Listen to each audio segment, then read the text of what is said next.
नमस्कार बच्चों, मैं पंकज वर्मा, पीजीटी कॉमर्स, केंद्रीय विद्यालय बबीना कैंट ऑनलाइन क्लास में मैं आपका हार्दिक स्वागत और अभिनंदन करता हूं। जैसे कि हम प्रीवियस वीडियो में कई एडजस्टमेंट के बारे में जानकारी प्राप्त किए हैं, उसी में ही हमारा एक एडजस्टमेंट था सब्सक्रिप्शन। तो आज हम इस वीडियो में सब्सक्रिप्शन से रिलेटेड कुछ इम्पोर्टेंट इंफॉर्मेशन को जानेंगे, जो कि हमारे क्वेश्चन सॉल्व करने में काफी हेल्प करेगा। तो आइए देखते हैं कि हमारे सब्सक्रिप्शन से रिलेटेड इम्पोर्टेंट इंफॉर्मेशन क्या है। आप इसको स्क्रीन पर देखिए।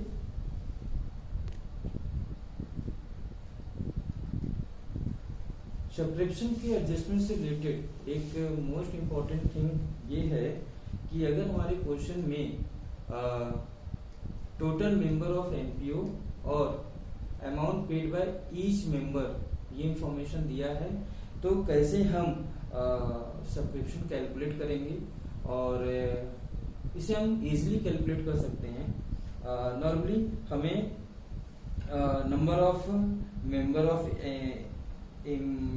ऑफ एनपीओ और subscription payable by each member से मल्टीप्लाई कर देंगे तो हमें पता चल जाएगा कि उस पर्टिकुलर अकाउंटिंग ईयर में कितना हमें सब्सक्रिप्शन मिलना चाहिए। इट मीन हमें टोटल रिसीवेबल सब्सक्रिप्शन मिल जाएगा और वही रिसीवेबल सब्सक्रिप्शन ही हमारे इनकम एंड एक्सपेंडिचर अकाउंट में इनकम साइड शो की जाती है। तो इस इंफॉर्मेशन से हम कई और चीजें भी कैलकुलेट कर सकते हैं, जैसे कि आउटस्टैंडिंग सब्सक्रिप्शन, जिसे हम लोग एक्रूड सब्सक्रिप्शन भी कहते हैं, करंट ईयर की कैलकुलेट कर सकते हैं अगर वो क्वेश्चन में नहीं दिया हुआ है। तो इसके लिए हमें इस फॉर्मूले की जरूरत पड़ेगी। Total receivable subscription equal to receive subscription. ये जो रिसीव सब्सक्रिप्शन है ये आपके रिसिप्ट एंड पेमेंट्स अकाउंट में शो होगा, वहां से हम इसको पुट करेंगे यहाँ पर। और इसके बाद outstanding subscription of current year, जो कि अगर हमें कैलकुलेट करनी होगी, नहीं दिया हुआ है तो उसको हम फॉर्मूले में प्लस के रूप में तो शो करेंगे। इसके बाद माइनस करेंगे receive outstanding subscription of previous year. यहाँ पर आउटस्टैंडिंग मतलब आप एक्रूड समझिए, इनकम के लिए आउटस्टैंडिंग आता है तो वो एक्रूड है। तो जो भी आपने प्रीवियस ईयर के आउटस्टैंडिंग सब्सक्रिप्शन को रिसीव कर लिया है, जो कि प्रीवियस ईयर की इनकम है, तो उसे हम माइनस कर देंगे। इसके बाद आपने करंट ईयर में जो एडवांस सब्सक्रिप्शन पाया हुआ है वो भी माइनस किया जाएगा। तो इस तरह आपका टोटल रिसीवेबल सब्सक्रिप्शन मिल जाएगा। तो इस फॉर्मूले के थ्रू हम outstanding subscription of current year calculate कर सकते हैं। Advance subscription of current year इसे भी कैलकुलेट कर सकते हैं अगर नहीं दिया हुआ है। Receive outstanding subscription of current year इसे भी हम कैलकुलेट कर सकते हैं इस फॉर्मूले के थ्रू।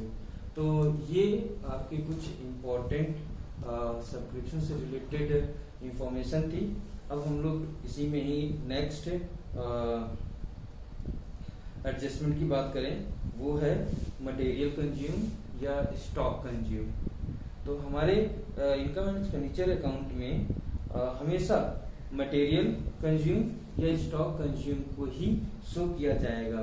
ये चाहे आपका मेडिसिन स्टॉक हो, चाहे आपका स्पोर्ट मटेरियल से रिलेटेड हो, या अदर किसी भी आप मटेरियल की बात करेंगे तो उसका कंज्यूम कितना एनपीओ ने पर्टिकुलर ईयर में किया है, उसी को ही हमें शो करना रहेगा।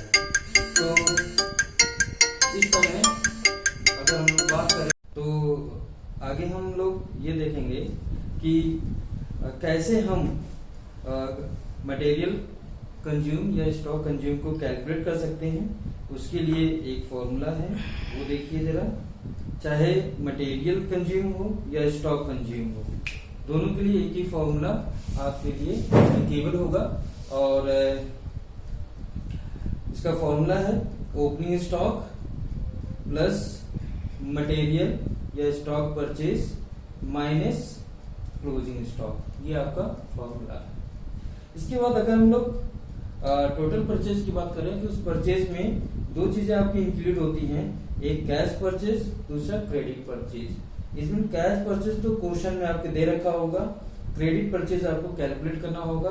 वो कैसे कैलकुलेट होगा, उसके लिए ये फॉर्मूला है, इस फॉर्मूले को ध्यान रखिएगा। इस फॉर्मूले से आपको क्रेडिट परचेज मिलेगा, इससे आप क्रेडिट परचेज कैलकुलेट करेंगे। इसका फॉर्मूला है क्लोजिंग क्रेडिटर, ध्यान रखिएगा, closing creditor plus payment to creditor during the year plus opening stock paid, opening advance paid to creditor. इसके बाद आपका जो आगे होगा, ओपनिंग क्रेडिटर माइनस करोगे, closing creditor, closing advance paid to creditor, ये माइनस किए जाएंगे। तो जब आप इस फॉर्मूले को यूज करेंगे तो आपको पता चल जाएगा कि क्रेडिट परचेज क्या है। तो टोटल परचेज कैलकुलेट करने के लिए आप कैश परचेज और क्रेडिट परचेज को ऐड कर लीजिएगा। इस तरह आपका जो मटेरियल से रिलेटेड है, मटेरियल कंज्यूम से रिलेटेड है, वो इंफॉर्मेशन कंप्लीट होती है। इसके बाद अगर हम लोग बात करें नेक्स्ट एडजस्टमेंट की, वो है फंड। इट मीन फंड से रिलेटेड कैसे आप एडजस्टमेंट करेंगे, तो ध्यान रखिएगा यहाँ पर आपको दो व्यू मिलेंगे, ठीक है। एक व्यू ये रहेगा कि जब आपका फंड है, फंड में किसी भी तरह का फंड हो सकता है, जैसे कि मैच फंड हो गया, प्राइज फंड हो गए, स्पोर्ट फंड हो गए, डोनेशन फंड हो गए, तो कोई फंड मिलेगा। तो वहां पर आपको सिर्फ ये देखना है कि अगर फंड का अमाउंट फंड रिलेटेड एक्सपेंसेस से ज्यादा है तो उसको हमें बैलेंस शीट में ले जाना है। बैलेंस शीट में आप लाइबिलिटी साइड इसको शो करेंगे, बट इसको कैसे शो करेंगे उसमें वो देखिए। इसको शो करने के लिए आपको लाइबिलिटी साइड आना होगा और यहाँ जो बैलेंस शीट ली जाएगी वो आपकी क्लोजिंग बैलेंस शीट रहेगी और उस चीज को आप मतलब लाइबिलिटी साइड में फंड को आप इनर कॉलम में लिखिएगा। इसके बाद उससे रिलेटेड अगर इंटरेस्ट है तो उसको ऐड करिए, अदर इनकम है तो उसको ऐड करिए। इस तरह आपको टोटल फंड का अमाउंट क्रिएट हो जाएगा। इसके बाद उसमें से फंड से रिलेटेड जो भी एक्सपेंसेस है माइनस कर दीजिए और उसको फिर आउटसाइड कॉलम में शो कर दीजिए। ये तो बात तब रही जब फंड का अमाउंट फंड रिलेटेड एक्सपेंसेस से ज्यादा होता है। तो इसके बाद सेकंड पॉइंट अगर हम बात करें, अगर फंड हमारे फंड रिलेटेड एक्सपेंसेस से कम है, इट मीन इस तरह कहिए कि हमारा फंड रिलेटेड एक्सपेंसेस फंड से ज्यादा है, तो इस केस में इसका जो एडजस्टमेंट होगा वो इनकम एंड एक्सपेंडिचर अकाउंट में होगा और वो एक्सपेंडिचर साइड शो किया जाएगा।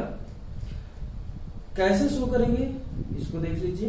इनकम एक्सपेंडिचर अकाउंट जो कि आपका करंट ईयर का रहेगा, इसमें आप debit side fund related expenses पहले लिखिएगा, फिर इसमें से फंड आप माइनस करिए जो आपने फंड रिसीव किया है, उस फंड से रिलेटेड एक्सपेंस इंटरेस्ट को माइनस करिए, उस फंड से रिलेटेड अदर इनकम अगर मिल गया है तो उसको माइनस करिए। इसके बाद उस फाइनल अमाउंट को बाहर शो कर दीजिए। तो इस तरह आप फंड से रिलेटेड सारे ट्रांजेक्शन कर सकते हैं, ट्रीटमेंट कर सकते हैं। इसके बाद एक इम्पोर्टेंट इंफॉर्मेशन और देनी थी कि आप कैसे सब्सक्रिप्शन अकाउंट प्रिपेयर करेंगे। तो सब्सक्रिप्शन अकाउंट कुछ इस तरह प्रिपेयर होगा, ध्यान दीजिएगा। मुश्किल से 1 मिनट 2 मिनट और इंफॉर्मेशन। जब भी आप सब्सक्रिप्शन की बात करते हैं तो दैट इज इनकम है और आपको सब्सक्रिप्शन अकाउंट से करंट ईयर में कितना इनकम शो होनी चाहिए सब्सक्रिप्शन से, उसे कैलकुलेट करना। तो सबसे पहले आप क्रेडिट साइड देखिए। क्रेडिट साइड जितने सब्सक्रिप्शन आपको रिसीव होंगे वो सारे शो करने हैं जो कि पर्टिकुलर ईयर से आपके सब्सक्रिप्शन होंगे। तो सबसे पहले आप देखिए लिखा हुआ है by balance BD advance on March 31, 2015। अगर हम इस इंफॉर्मेशन की बात करें तो ये आपका प्रीवियस ईयर का है। प्रीवियस ईयर आपने एडवांस रिसीव किया है सब्सक्रिप्शन का, तो प्रीवियस ईयर इनकम वो नहीं होगी लेकिन करंट ईयर में वो इनकम होगी, इसलिए उसको हम क्रेडिट साइड शो कर देंगे। इसके बाद by receipt and payments account लिखा हुआ है, ये आपका रिसिप्ट सब्सक्रिप्शन है जो कि आप कैश में पा चुके हैं, टोटल रिसिप्ट सब्सक्रिप्शन है। तो जाहिर सी बात है, तो ये इनकम होगा तो क्रेडिट साइड लिख देंगे, ये आपको रिसिप्ट एंड पेमेंट्स अकाउंट में शो होगा, वहां से आपको पिक करके यहाँ पे रखना है। इसके बाद by balance CD outstanding on March 31, 2016, ये करंट ईयर की आउटस्टैंडिंग सब्सक्रिप्शन है, जिसे हम लोग एक्रूड सब्सक्रिप्शन भी कह सकते हैं। तो करंट ईयर ये आपका आउटस्टैंडिंग है, तो करंट ईयर की इनकम होगी, तो जब करंट ईयर की इनकम होगी तो उसको क्रेडिट साइड में शो करेंगे। अब ये हमारी सारी बातें क्रेडिट साइड की रहेगी। डेबिट साइड की बात करें तो डेबिट साइड में आप देखोगे कि टू बैलेंस बीडी लिखा हुआ है और ब्रैकेट में लिखा आउटस्टैंडिंग ऑन मार्च 31, 2015। तो ये प्रीवियस ईयर की आउटस्टैंडिंग होगी, जो कि अगर क्वेश्चन में कुछ भी नहीं कहा जा रहा है तो ये प्रीवियस ईयर की इनकम इस साल आपने रिसीव कर लिया है। अगर क्वेश्चन में कुछ भी नहीं कहा जा रहा है, अगर क्वेश्चन में कुछ कहा जा रहा है कि थोड़ा पार्ट रिसीव हो गया है, थोड़ा पार्ट रिसीव नहीं हुआ है, तो जो रिसीव हो गया है वो आप यहाँ पर शो करिएगा और डेबिट में शो करेंगे। इसका मतलब वो इनकम इस साल की नहीं है, उसे हमें माइनस करना है या उसे रिमूव करना है। तो ये आउटस्टैंडिंग आपका प्रीवियस ईयर है, प्रीवियस ईयर की जो भी आउटस्टैंडिंग सब्सक्रिप्शन होगी उसे माइनस करना पड़ेगा। इसके बाद बीच में एक जगह छोड़ दीजिएगा और सबसे नीचे लिखिएगा लास्ट में टू बैलेंस सीडी और ब्रैकेट में एडवांस ऑन 31 मार्च 2016, ये आपका करंट ईयर का एडवांस है और करंट ईयर का एडवांस आपकी इनकम नहीं होती है, इसलिए उसको हम डेबिट में लिख रहे हैं। और इसका मतलब ये है कि इस इनकम को हम यहाँ से रिमूव कर रहे हैं और इसको आपका अमाउंट यहाँ पे फिलअप हो जाएगा।